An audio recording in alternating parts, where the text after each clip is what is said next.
Doctor Yunus আপনারা আমি দুই হাত করে ধরে বলি, আপনি যদি কাদিয়ানীদের অমুসলমান ঘোষণা করেন তাহলে কেউ আপনাকে দোষ দিবে না যে বিএনপি করছে, আওয়ামী লীগ করছে, জাতীয় পার্টি করছে, অমুক পার্টি করছে, কেউ বলবে না। বরং আপনার পরে আমি সিদ্দিক যে রাগ ছিলাম কোন একটা ভাষণে রাগ প্রকাশ করছি, রাগ থাকবে না। আপনি ডক্টর ইউনূস আলাইহিস সালামের নামে আপনার নিজের নামকে গুরুত্ব দিয়ে মুসলমানের এই 18 কোটি না কোটি কোটি হাজার শত কোটি মানুষের হৃদয়ের স্পন্দন হযরত মুহাম্মদ সাল্লাল্লাহু আলাইহি সাল্লামকে, তার উম্মতকে মুসলমান, আর তাকে যারা মানবে না তারা মুসলমান হতে পারে না, হতে পারে না, হতে পারে না। এই জন্য আমি বলবো একটা স্লোগান হবে যে আমার নবী তোমার নবী,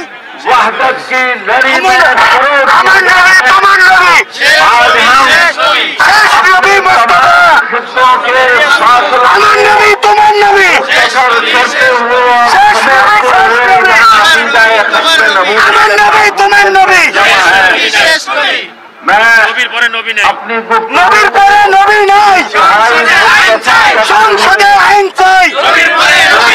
নবীর পরে নবী নাই, সংসদে